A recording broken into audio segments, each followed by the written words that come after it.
Hello and welcome again to Creepy Cutie Crafty. Welcome again to Fabric Fumble Friday. You're going to have to excuse me for sniffing and snuffling, but my nose is full of cold, but I'll try and not to sputter too much when I'm talking to you. Right, so we're continuing the Blackwork project that we started, well, I started last week. So this is the area that I began. You can see just over here I did like a flower. That's the first one I did, which is like almost like a pine cone. This is supposed to look like pine tree needles, but I'm not entirely sure it works. But you can let me know what you think of it down below in the comments. And I did some leaves there as well as a border.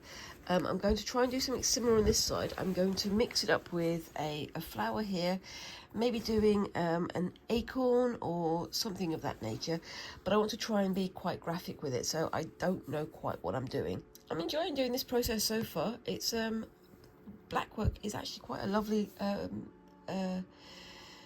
wouldn't say it's non-technical, but it's a lovely process. I really am enjoying doing this one, and I think I would definitely do some more projects with this in the future. But for now, I'm just going to keep adding to this pattern here. Now, because of the way that I am situated, I'm going to have to try and work to the front and to the back. I'm sitting on my sofa again. I've got this lapped tray because I want to try and preserve my wrist as much as possible, but I'm just making this up as I go along, same as usual. Let me know what you think of the project so far. I'd love to know what your thoughts are. I've been thinking about this for quite a long time, and I've had the plan to do, excuse me, bumping into the light there. I've had the plan to do something based on Blackwork for well over a year, but because of the way things are here at the moment, because things are always so up in the air, I just wasn't able to get started on it. So I'm just pleased to be able to do this now. I have done quite a bit of research on Blackwork and the history of Blackwork, and I find it fascinating.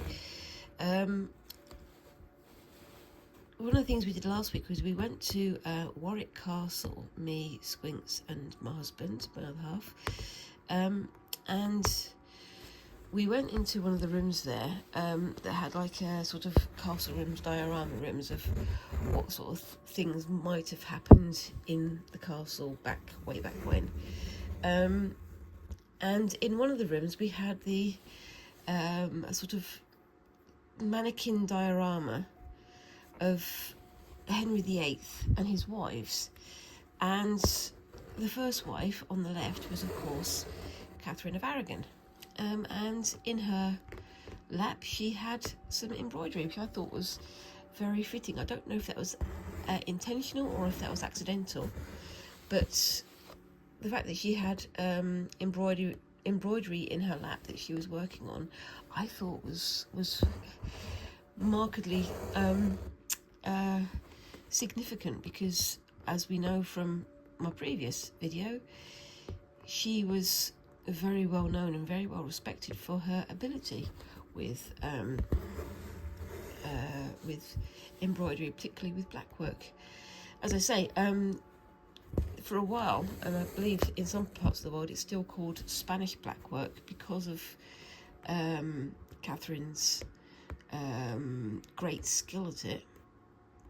But it did exist before then, and in fact there was, if you ever read the story of Chaucer's Canterbury Tales, you will find a reference to the miller's wife in the Miller's Tale. His wife, whose name was Alison, which seems kind of an odd modern name, but yeah, he had a wife named Alison, and she had Blackwork patterns on her collar and on her cuffs, according to Chaucer. So that's quite fascinating. So, and that was a good 50 to 100 years before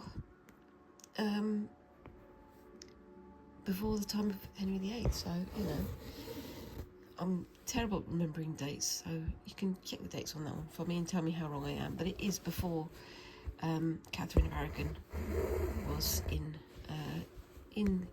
England, so it's very unlikely to have been her who started the Blackwork fad here in England. But as I said before, with Blackwork, it started from sort of counted stitch patterns like the ones I've done, the very geometric, the very sort of linear patterns that I've done on the channel before, that you've seen on my sampler, which is all the way over there, so I won't get it today. But it then went from that to more this sort of style of embroidery, so doing floral designs, animals and leaves and people and things like that, and flowers. Obviously there were a lot of flowers, but later on it became again much more a mix of geometric and floral representative designs, along with what you saw me using the other day, which was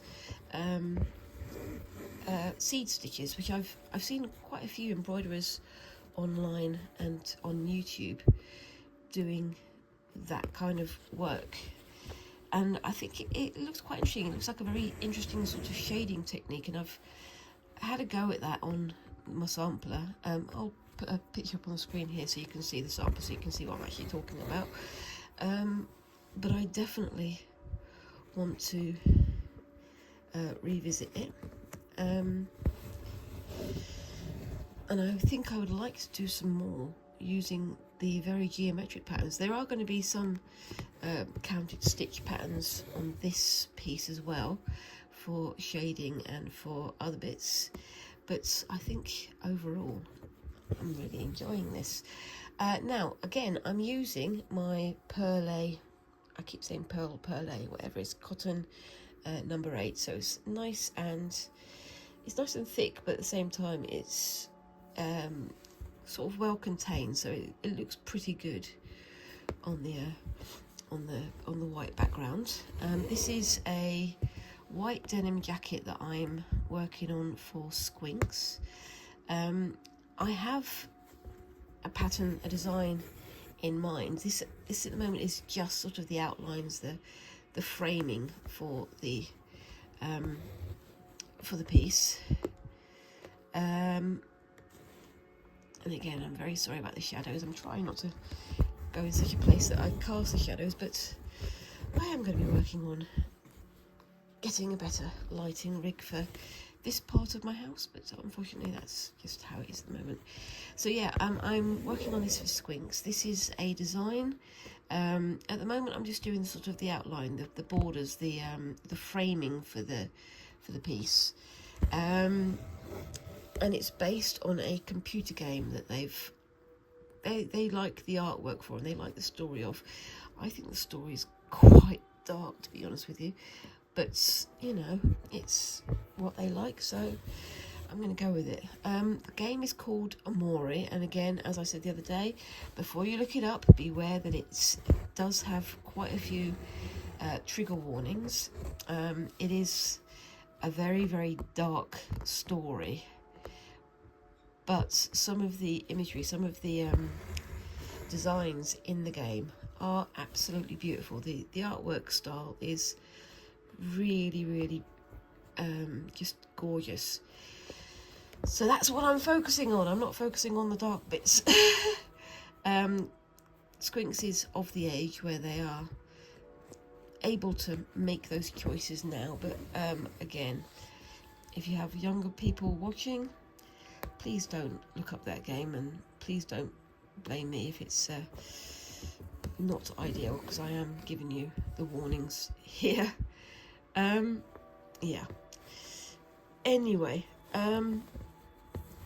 So yeah, as I say, I'm still doing this in the cotton perlé number 8, and I'm trying to use that mostly for the sort of outlines and the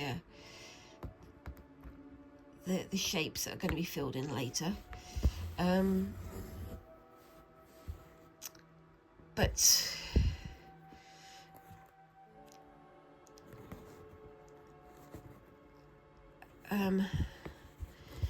there are some other things I would like to try in future, especially with this kind of process.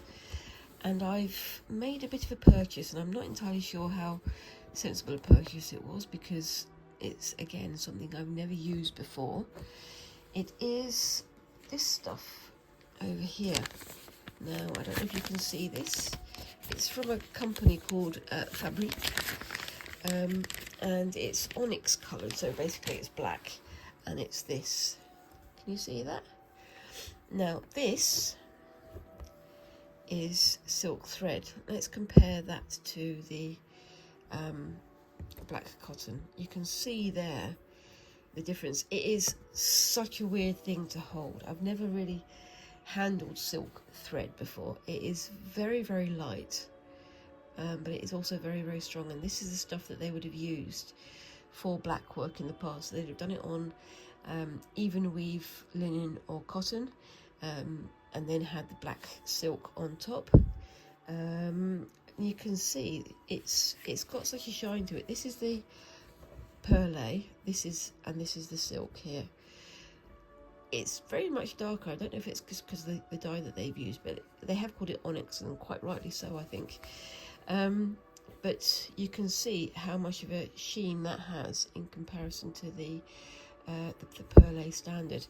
Now, I've said to Squinks if they would like for me to use this on their jacket, and they were like, no, please don't, because they're a bit worried about the fact that it's silk and it's a bit more expensive than this.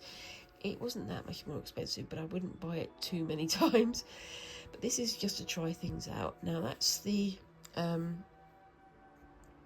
perlé, and this is your standard DMC thread. So again, you can see the difference in sheen, the difference in quality there. I'm gonna see how that is, but I was thinking of using this maybe for the what I'm planning on doing is getting one of these circular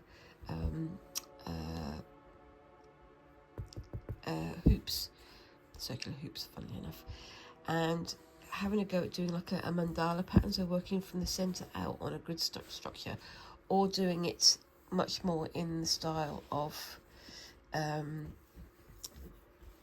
the original sort of blackwork counted thread patterns, and seeing how that works. But I'm going to sort of use it as sparingly as I possibly can, because it is just lovely. But I'm also a bit nervous about using it, which is kind of understandable. I can see it's got 2 strands there, but I don't know quite how well that would go. But it does seem very strong, and it does seem very effective, but I don't know. If you'd like to see me have a go at something with that, let me know in the comments down below. I'm kind of excited to have a go at it, but also, as you can probably guess, a little bit terrified. I do like to challenge myself though, don't I? Anyway, I'm also thinking of, in the future, trying some other, some other fabric and fibre craft techniques. So I'm going to be having a go at some felting practice again. So making some felt characters maybe, or an image. I've got some images in mind that I want to have a go at. I've just got to get on with it, really. The other thing I was going to have a think about was doing maybe some weaving.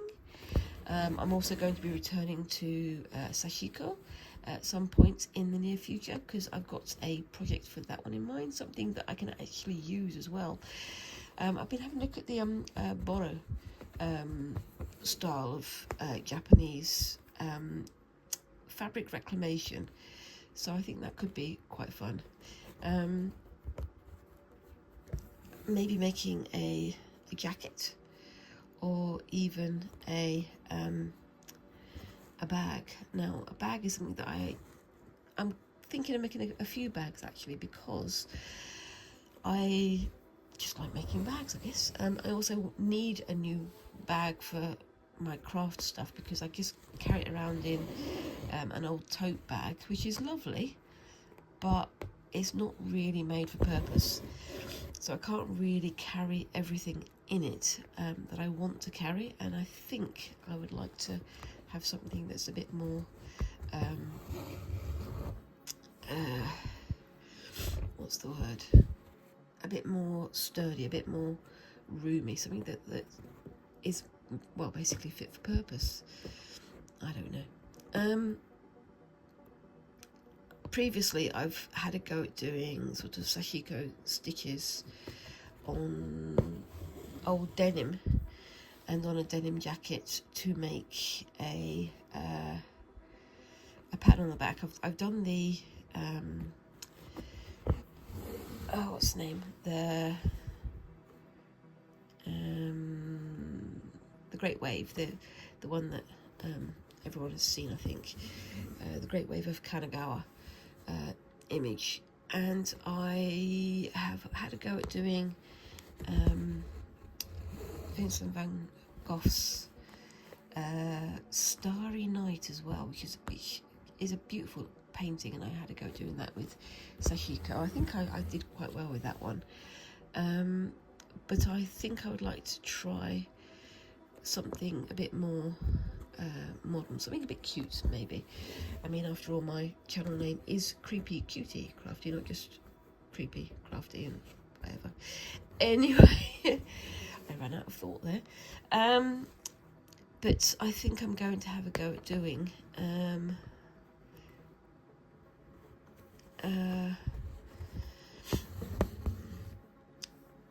maybe some Ghibli style images, or I don't want to do anything that's, you know, copyrighted. I don't want to do anything that's going to get me in trouble, but I think I would like to have a go at doing something that's a bit cuter, a bit more me oriented. So I was thinking of doing a bag with a Totoro style image on it, with maybe some sprites or some other characters like that. I don't know. I think that would be quite a cool idea, I think. I do like My Neighbour Totoro. If you haven't seen it, then you need to go and see it. It's a lovely film. Mild peril, very, very mild peril, but just beautifully done and absolutely worth looking at. The other one I was thinking of was Spirited Away, but I have an idea of something I want to do in the style of Spirited Away. But that's something to keep an eye on in the future. There are lots of other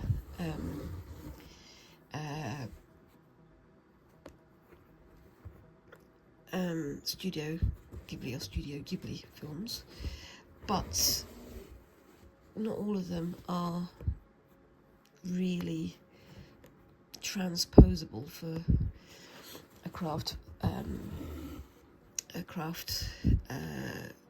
project like this.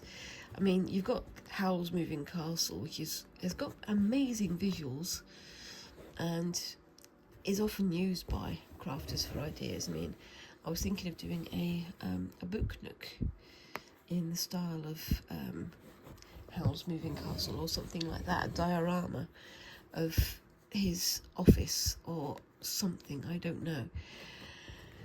But I'm not sure about that one. I think that one's going to be a lot more work for somebody, well, for me, obviously. But also, I mean, there are other films that are very good. You've got things like Ponyo, which is the Studio Ghibli version of the Little Mermaid story. But it's in fact very, very different. And I would love to do maybe a model of some of the characters from that, or some of the scenes from that, especially the underwater scenes that have the wizard underneath the water, who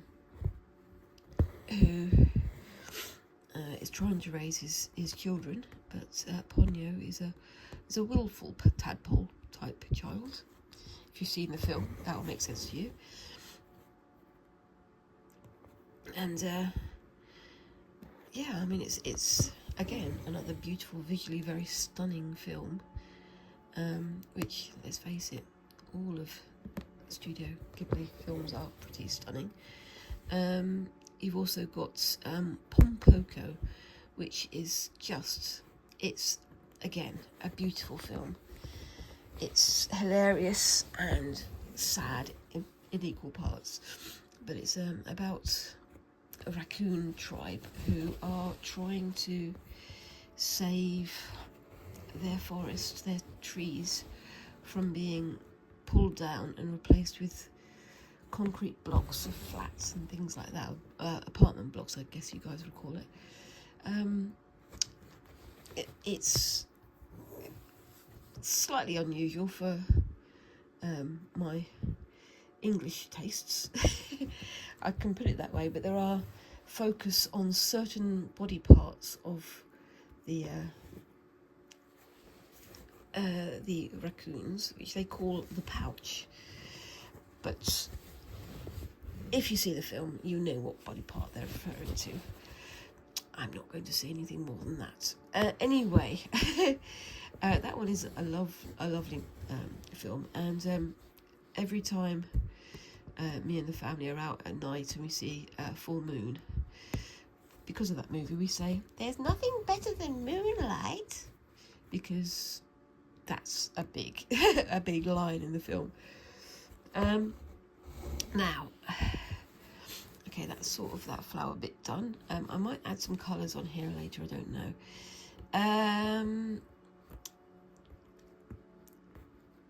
But yeah, so Pompoko, very, very good film. We've also got, oh gosh, what's it called?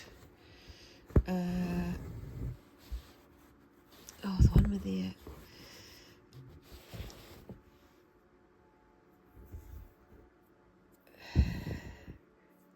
oh yeah, Porco Rosso.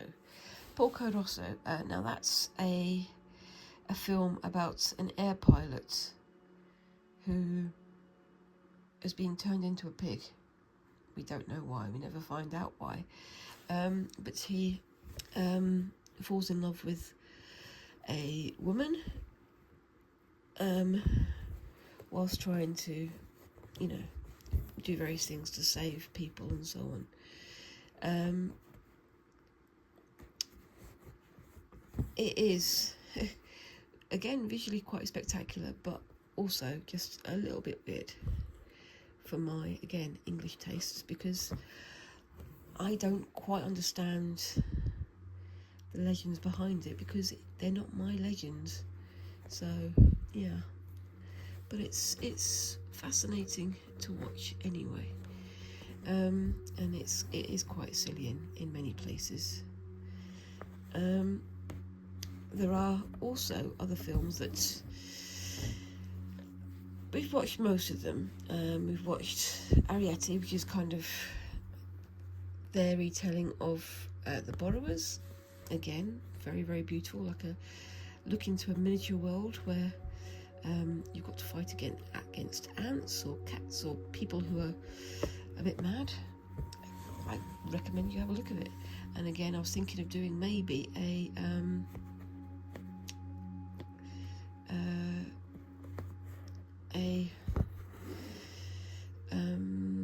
like a diorama, or like a little sort of model of their tiny house that they've got in the stories, because again, the attention to detail is just gorgeous, and it's, oops, sorry, just point to the camera again. It's fascinating to see this little tiny world made with so much detail.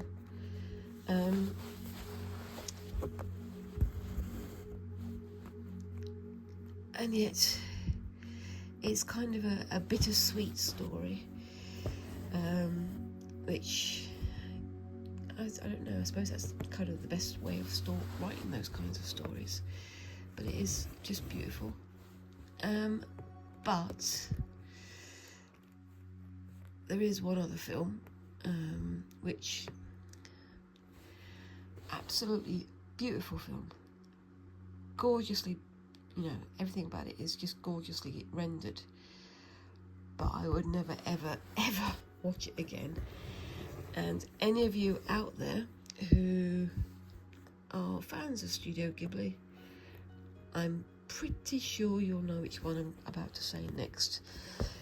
Before I say, let's do a little countdown. 5, 4, 3, 2, 1. Put it in the comments what you think I was going to say, and tell me if you were right, because I'm going to say Grave of the Fireflies. I'm not going to tell you what that film is about. Just know that it is basically it's one of those films that will break your heart.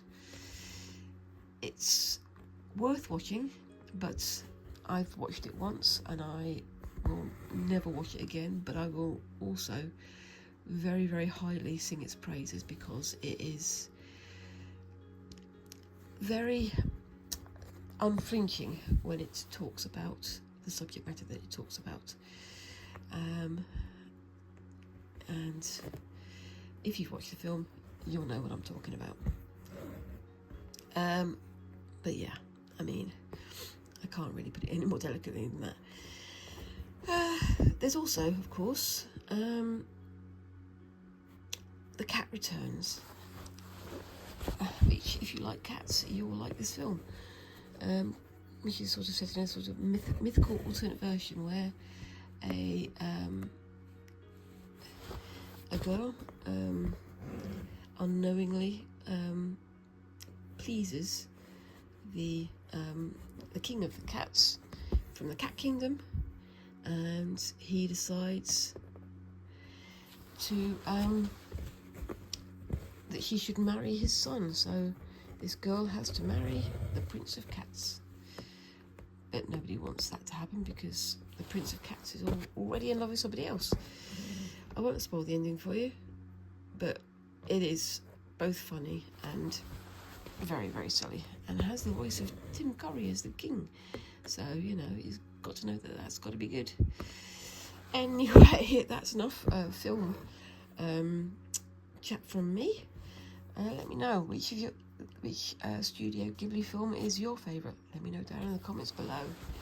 It's fascinating to watch, especially as you've got these slight representations of different cultures, and I'm always interested in learning about other cultures. I mean, as you've seen from my handicrafts, I am fascinated in the cultural and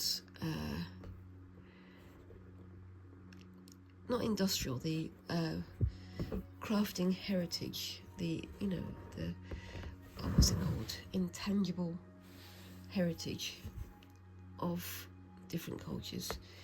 So when we talk about intangible heritage, we talk about things that people do rather than things that people have.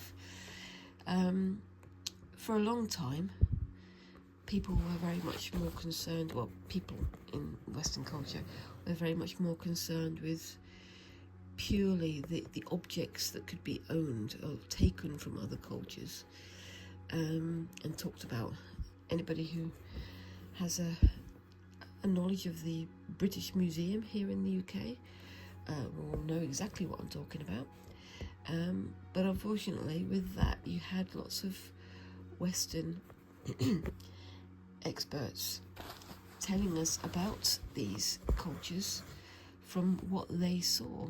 They didn't actually engage with the people who made these things or used these things, so that was eventually all that they talked about. I'm not going to go any further with that one, because I'm guessing that quite a few of you are from areas that have mixed cultures, and a mix of what's the word? Indigenous and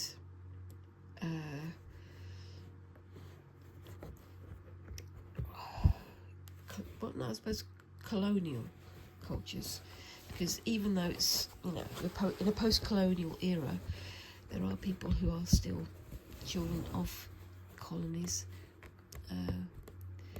in certain areas. But it's interesting to find out how this combination of cultures has created a third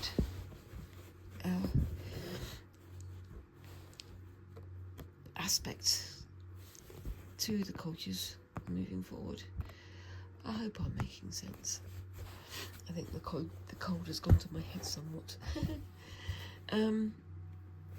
Yeah, I mean, I studied different cultural issues in certain parts of the world for my master's degree in art history, and seeing how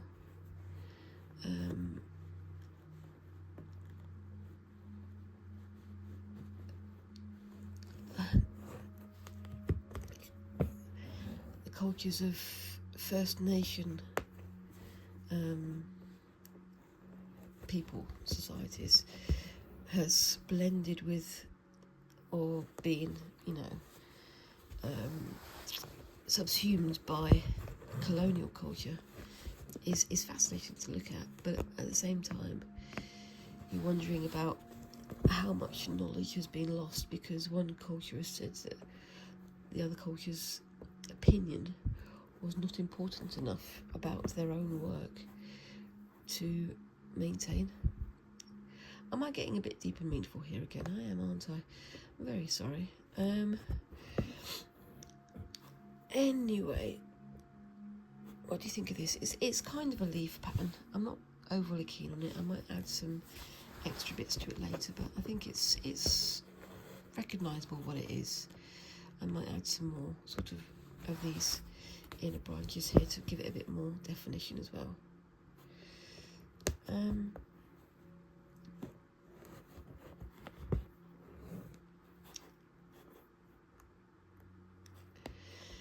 We've just had our general election here in the UK.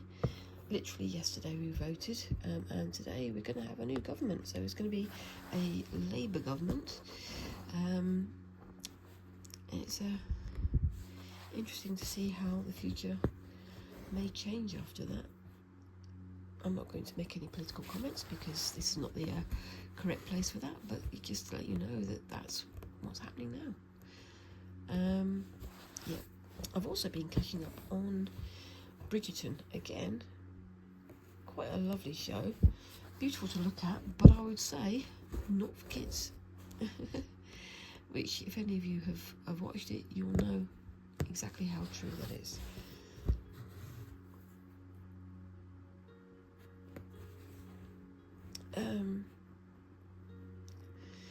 But I have got an idea for something to do with Bridgerton, a Bridgerton style remake of a character sometime in the next few months, so keep your eye out for that one. I'm not yet sure what I'm going to do about that one, but I'm looking forward to having a go at making a Bridgerton style costume for something. Is that enough of a teaser for you? I think both Squinks and I would like to do some more doll remakes, and I think that is what's going to be happening with this Bridgerton idea as well. I do like they're called Empire line dresses, aren't they? That the characters wear, especially the ladies. I mean, the men tend to be just, here's a suit, here's a top hat, yay. But they do look very dashing in them. However, I would like to see about making an Empire line dress or something of that nature in the future. That would be quite fun, wouldn't it? Like I say, I'm thinking of making a garment using some of the skills that I've learned at some point in the future, but I don't know yet. I'm still umming and ahhing about that, because although I'm learning a lot about, needlework skills, I don't have any dressmaking skills yet, so to speak. But we shall see. Hey, right. Time to tie that one off and do the next one. So, next bits. Okay, so you can see the mess it is on the behind. So I'm just going to poke it through the big thick lump of stitches that are here, and then put it through itself, and then do the same again.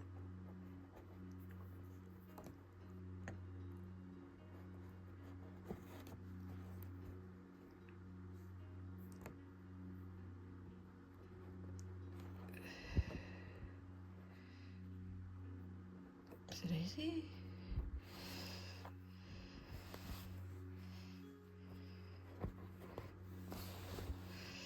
There we go.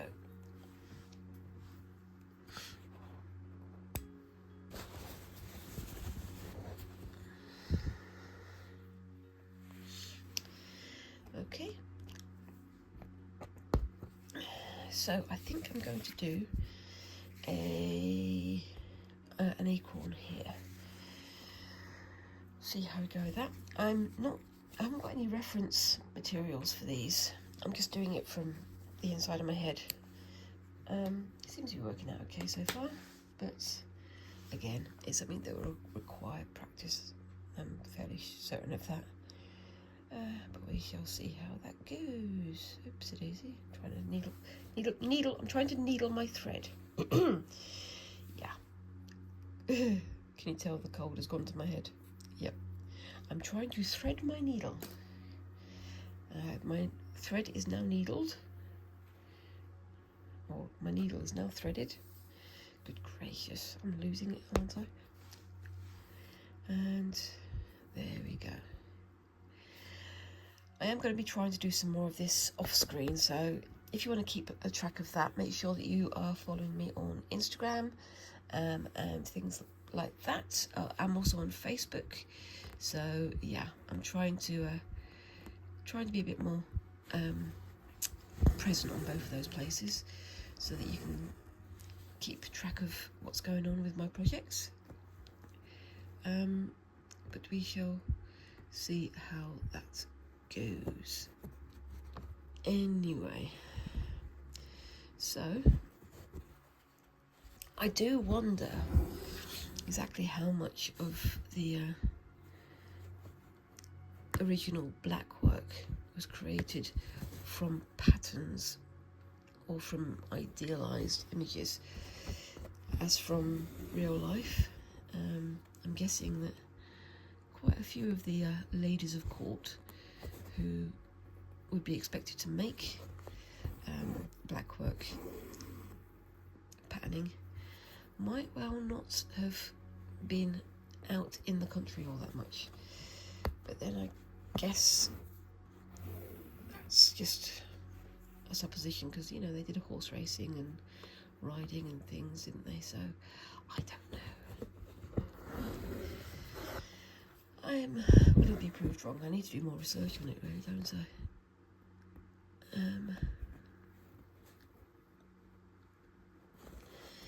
Yeah, I do like doing my research for things. I should really do some more for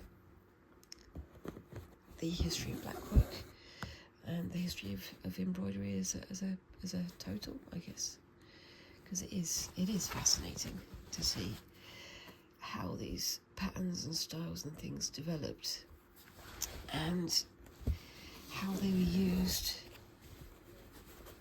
to create legendary pieces. And it's interesting also how tapestry and needlework became what's called feminized, because back in the Renaissance, the artworks that they created these tapestries from, the huge tapestries, were created from artworks created by the famous artists of the day. So, you know, you could have a tapestry based on work by Holbein or by one of the other greats, you know, from the Renaissance era. And for some artists, creating these patterns or cartoons, they call them cartoons, for tapestries was more lucrative in many ways than creating the paintings, because they would create these cartoons, which are basically images done with cheaper paints, based or on very thin paper, but based on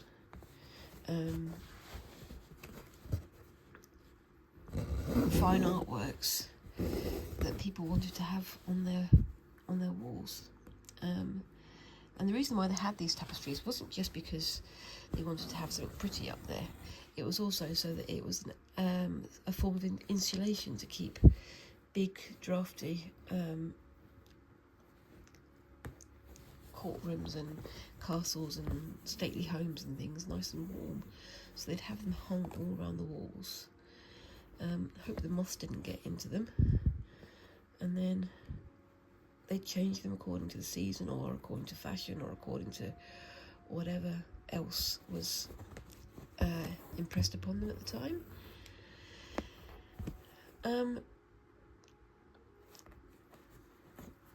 And yeah, that's what they did. I sound like I know what I'm talking about, don't I? But yeah, no, I think it's quite fascinating how they had these huge artworks that were not feminized, sort of domesticated crafts is what they call them. But then later on, once we had the academic system, suddenly needlework was no longer a masculine thing, and tapestries were no longer, were no longer,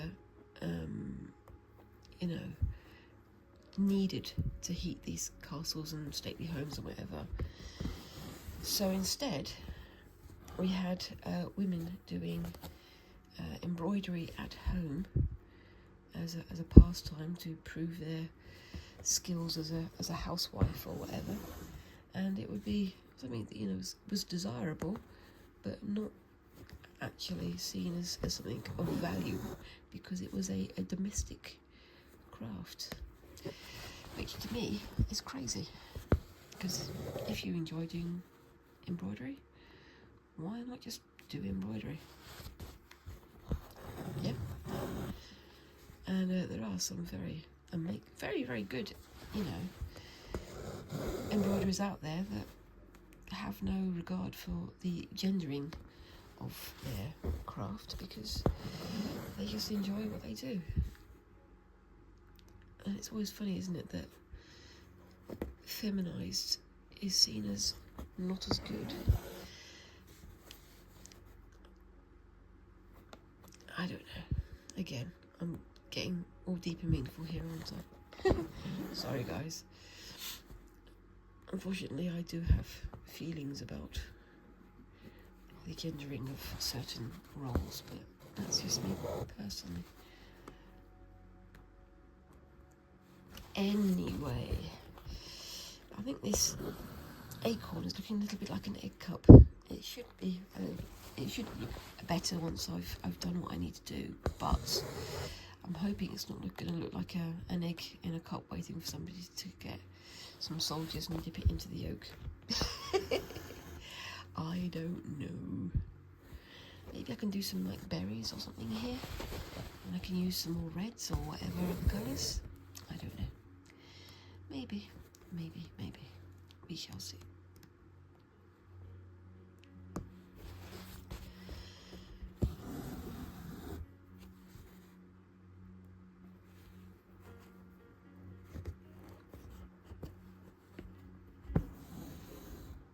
I'm going to try and do like a thick rim of straight stitches here and see how that affects it.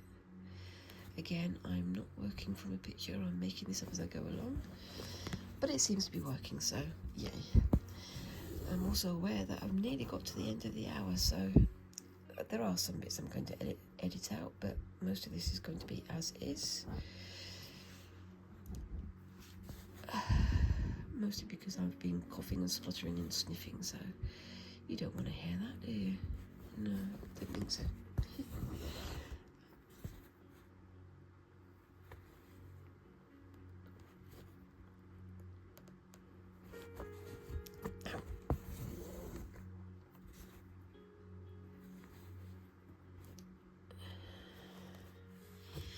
I was trying to think of what I could do for Howl's Moving Castle for a diorama. Would I do the kitchen? Would I do the outside of the castle?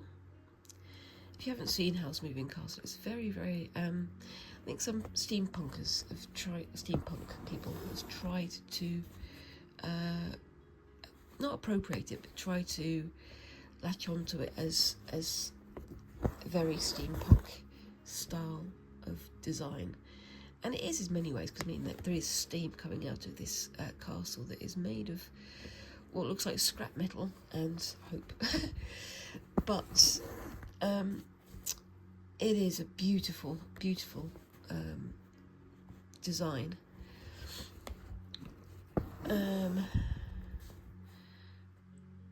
But I think out of all of the rooms, I think Howl's bedroom, when he's stuck in this room with thousands and thousands of brightly coloured toys and playthings, all on his own, basically revealing that he's essentially a child trapped in a man's body, or something of that nature.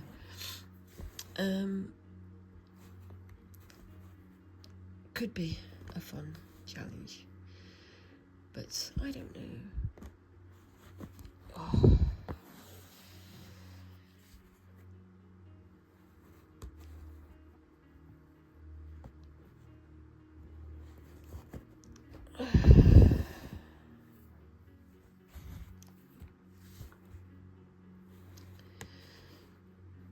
I want to get this acorn done before I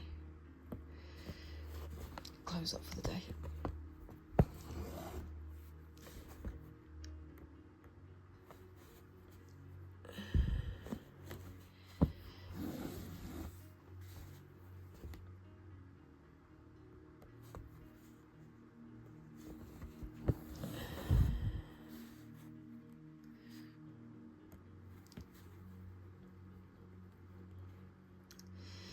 Let me know what kinds of TV shows or styles do you think that I should have a go at doing in the future. Like I say, I'm thinking of doing something that's Bridgerton related. I'm also thinking of something that's related to Studio Ghibli, however you pronounce it. I'm also thinking about other areas of influence as well, because there is quite a bit of sort of popular TV styles, so things like Dune or Fallout. Now, Fallout was a fascinating TV show, but again, not for kids. But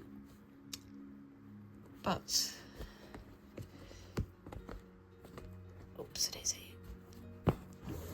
I think that there's quite a few things I would like to have a try of. But I don't know quite how much I can do, and also how much time I'm going to have, because time is a valuable commodity at the moment. But I am trying to set more time aside to do crafting and so on. I'm looking forward to still trying to get this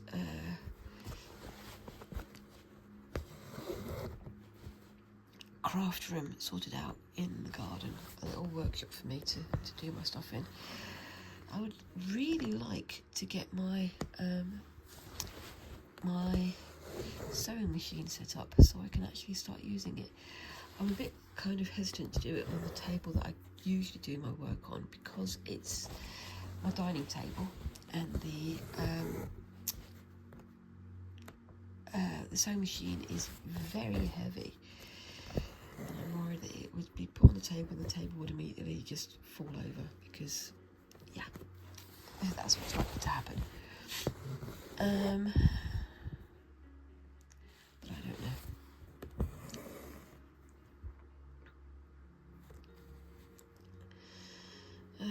But I definitely would like to have a go at something wearable or usable in future. I want to make some more useful things. I'm also starting to think about maybe setting up an Etsy or a folksy shop to sell some of the things that I make, because unfortunately we've got very limited space here, and at the moment my limited space is being filled up with all these things I'm making, but not making any money from them, which I need to do at the moment. If only to make back the money spent on thread, at the very least. I don't know. What do you think, guys? Do you think I should start selling my things? And if so, how do you think I should sell them? Again, let me know in the comments down below. I think my voice is starting to give out on me, so I may have to stop in a moment. I'm going to try and get to the bottom of this acorn thing that I'm doing. It's not quite accurate, but I think it's still pretty good. It looks more like a sort of flower pod, a seed pod, doesn't it? Which I guess is what an acorn could be described as, but it's not exactly what I was going for. I don't know.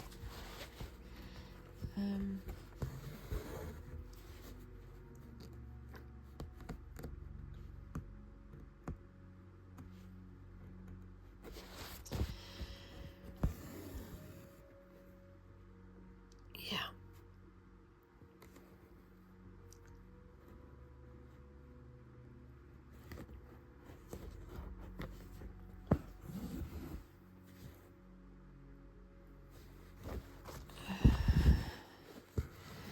So, I'm just going to do a couple of quick X's down here.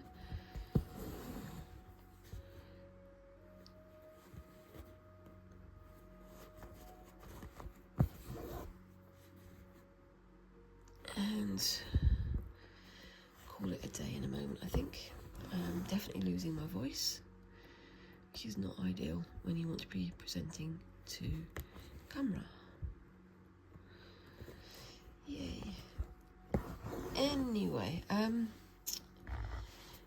what have you guys got planned for this weekend? I am going to be going with Squinks and my other half to have a go at some archery on Sunday. I haven't had a go at that since I was young, but I do enjoy that kind of thing. And maybe I'll have some photos of that. I do also have some photos and things from our visit to Warwick Castle, which I think I'm going to put into a short so that you guys can see the kind of hijinks that we've got up to. Let me know if you'd like to see some more of things like that. Otherwise, I think I'm going to be very done very soon. I'm just going to put a couple of little dots in here.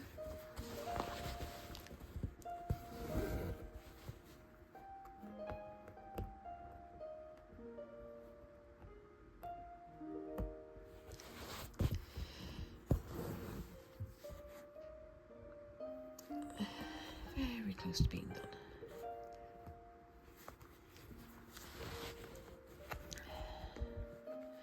Because this is all on the seam where it's joined to the other part, it's very thick in parts underneath, and that's what I'm trying to avoid. But I think overall it's working quite well. I'm thinking of adding some patterns into the background here as well, or making these lines thicker somehow. I don't quite know how yet though. But anyway, that is the story so far. I've got a lot more done than I thought I was going to. I'm still going to add something else in here, and I've got to do something going around the edge, because if you see on this one, I've added like a frame going around the edge here. But yeah, some of the areas are a little bit empty and some of them are very full, so I'm going to try and fill them up a little bit more with different patterns and things. Other than that, I hope you join me for the next video next week, where I'll be doing more of the actual background in here as well. In the meantime, let me know what you think of the story so far in the comments down below, and whilst you're there, of course, remember to like and subscribe and tap that notification bell so you don't lose me on the internet. And all those little things do help a channel like mine to grow. And let me know what you think of the story so far. In the meantime, I hope you all have a good week, and I hope you have a great weekend as well. And thank you very much for watching. I'll see you in the next video. Thanks again, and bye-bye.